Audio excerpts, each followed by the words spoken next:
We've seen this result before. Have we seen this defense before? Welcome into the Voice of College Football. Best discussion, debate, and analysis. Let's get to it. The first of three Titanic matchups in the Big Ten this year.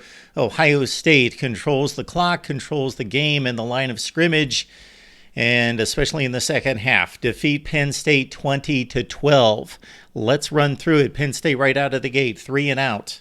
And we saw the Ohio State DBs locking down the Penn State wide receivers, which we came into this game questioning whether they had a game-changing, game-breaking kind of wide receiver room. They did not, and it was the Ohio State pass rush as well. Buckeyes get the ball, and right out of the gate, Marvin Harrison goes for 13 yards, and his targets have shot up in the past 3 games now, and his production, likewise, with him arguably being the best wide receiver in college football, would shoot up as well. He had another enormous day, despite some issues getting the ball out of the pocket for Kyle McCord. Daquan Hardy had a pass break up on Carnell Tate in the end zone as the Buckeyes had driven down the field in the first drive of the game. Impressive drive for the most part, but they stall in the red zone. That's been an issue in recent years, but specifically for this team.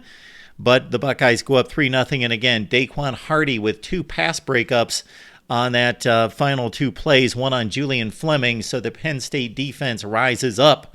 But the Penn State offense could not rise up.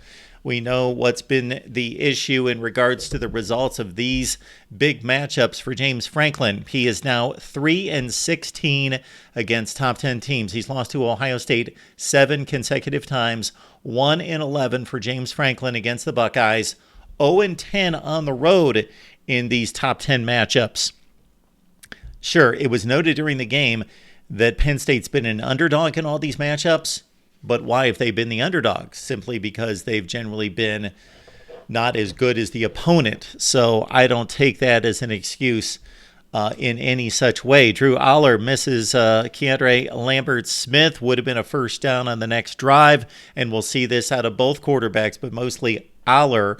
McCord had more time to throw on a regular basis and hit on many more passes that mattered. But again, both young quarterbacks struggling at times. Aller rushed the throw on that one, and Penn State punts again. Marvin Harrison did have some drops in the first half, had one in particular. He had 3 against Purdue the previous week. He would get going, though. Johnny Dixon on a particular sack that stymied the Ohio State next drive. I wondered where Cade Stover, who ended up having an outstanding game downfield, 4 catches, 70 yards, but in this particular play, Penn State's blitzing. It's obvious. Johnny Dixon, their DB, is lined up on the edge. Cade Stover is right over him. And one of 2 things has to happen. Either Cade Stover is, of course, going to stay in to block, but that's not what the play called for. It was for Stover to go downfield. Well, he could have chipped him, I would have thought. And even if he didn't chip Dixon, you would think that Stover would recognize the blitz and that this guy is fast as lightning. He's going to be in McCord's lap in about 1.5 seconds. Instead, Stover runs right by him and keeps running down the field. He didn't turn around knowing this is a blitz. I got to make myself open. He would have been wide open. Instead, he goes for 20 or 25 yards downfield just with his back to the quarterback and McCord, and gets sacked on that play by Johnny Dixon. And then on the Penn State offensive side of the ball, it was evident a number of times, but most specifically on the 3rd or 4th drive of the game, Nick Singleton rips off a 15-yarder and a 20-yarder. Penn State's got 2 of the best running backs in the nation in regards to a 1-2 punch with Singleton and Katron Allen. They had remarkable freshman seasons. They come into this season, they've not been producing explosive plays, mostly because of the offensive line. They rip off 2 explosives, 15 and 20 yards to Nick Singleton. So Penn State's got it going. And what do they do the next 3 plays? They call pass plays. And Aller gets sacked, and then they throw 2 incompletions. So you've got a struggling young quarterback playing in a hostile environment for the first time. And you got your running game going with 2 consecutive plays covering 35 yards. Just in and of itself, if the play's working, if the run game's working, stay with it, especially on first down. And then on top of that, you've got the quarterback situation with a young quarterback on the road, hostile environment, off to a bad start.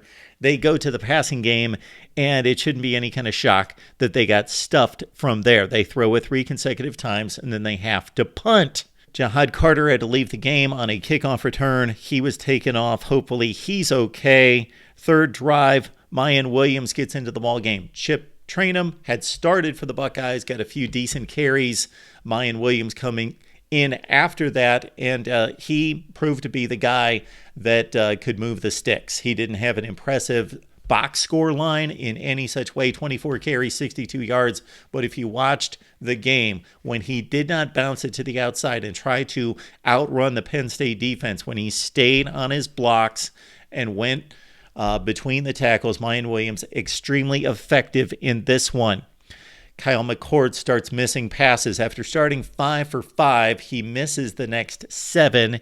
Missed Marvin Harrison on an obvious wide-open slant. Misses Carnell Tate on a play that wasn't necessarily wide open, but Tate had beaten his defender, and the safety hadn't gotten over yet.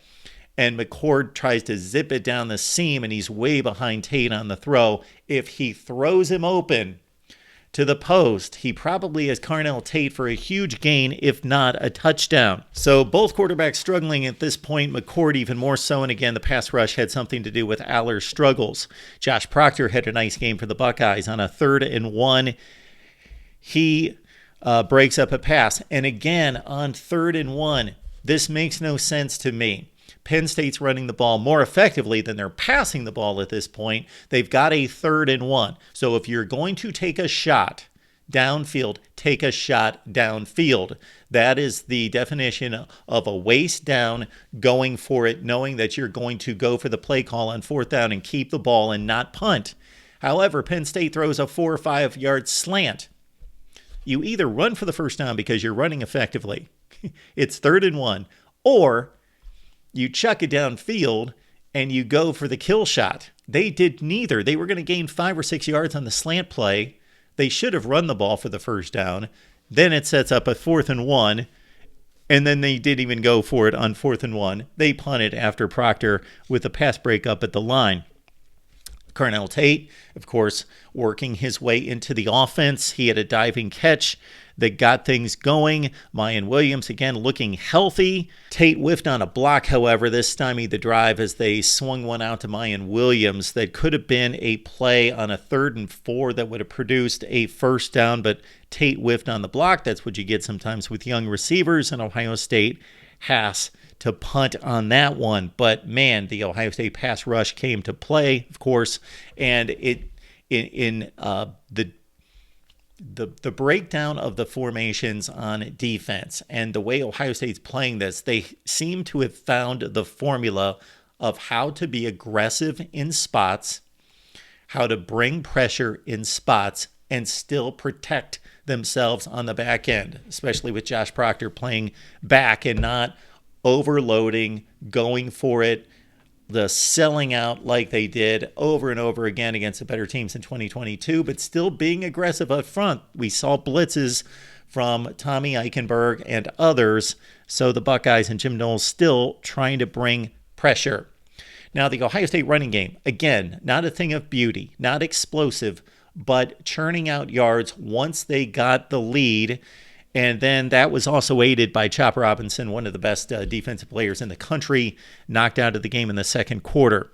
Abdul Carter, we saw his presence known a number of times, pass breakup inside the 5-yard line that to open Marvin Harrison, that could have produced a touchdown for the Buckeyes, but it produced a field goal. Marvin Harrison had a great catch on Kalen King, who was holding him inside the 5-yard line on that particular drive. Kobe King had a personal foul unnecessary on Devin Brown, who would later leave the game due to an ankle injury.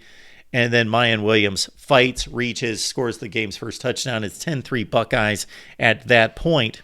Marvin Harrison on the wheel route as the Buckeyes spring him open and design a play just for him. 40 yards on the outside as they were buried in their own end inside the 10. You had Johnny Dixon with a hold on Julian Fleming. That play was not called, but a well-called officiated game overall. Kyle McCord misses G. Scott on a throw, and this was his issues in the second and third quarters in particular.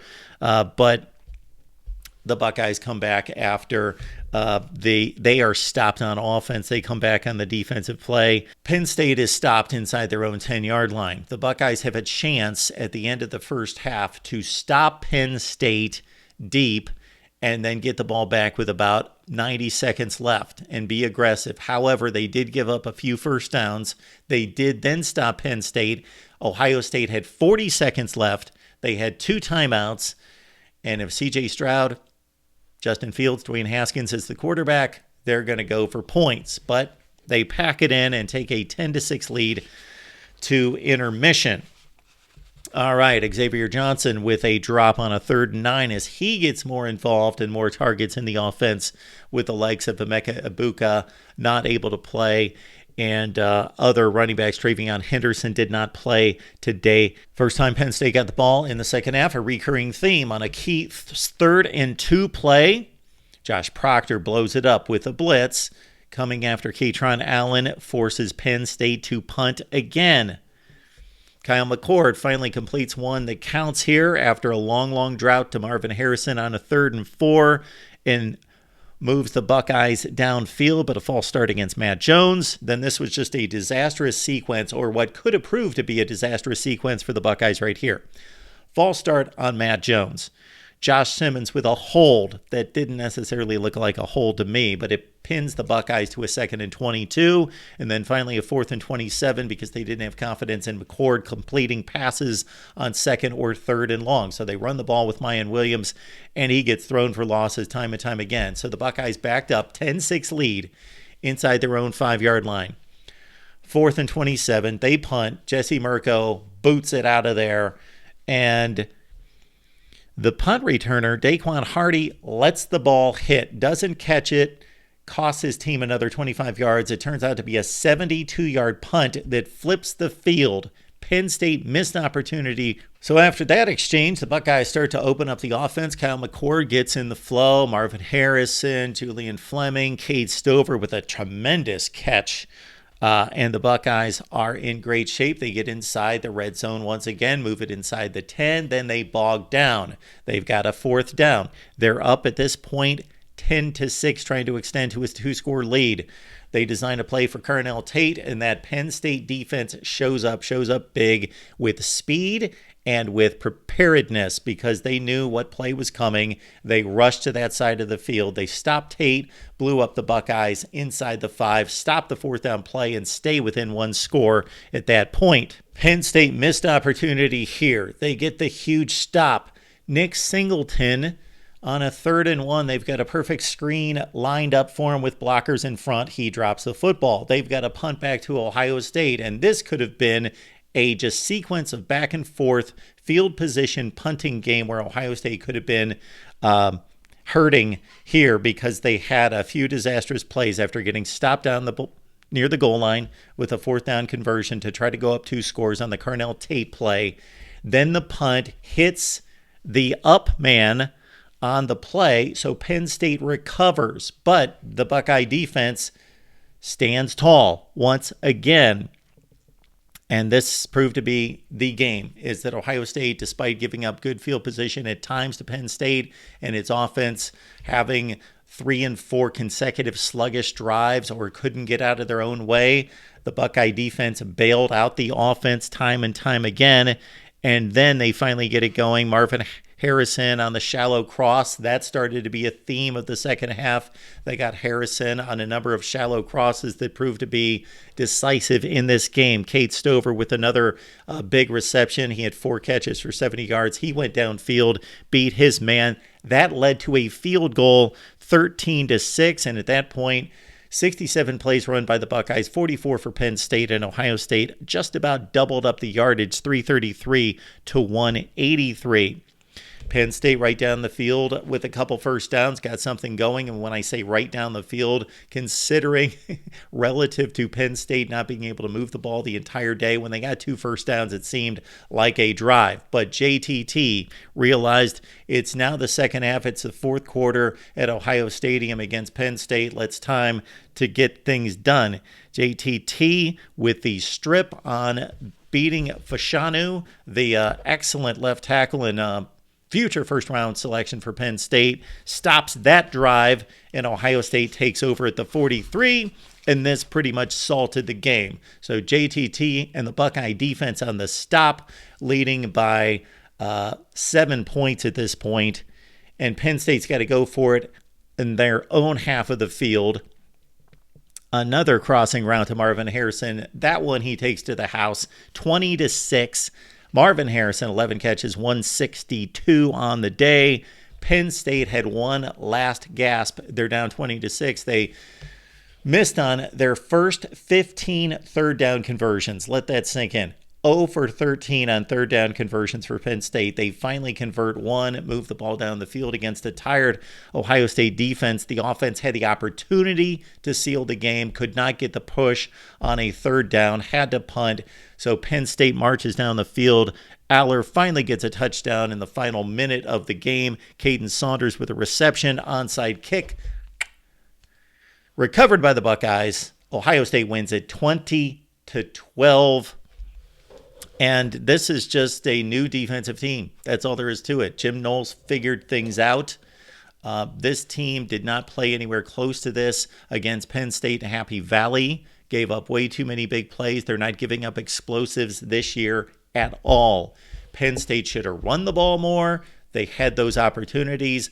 But then once they went back to the running game in the second half, it wasn't there. But when they had it rolling, they didn't stay with it. They outsmarted themselves.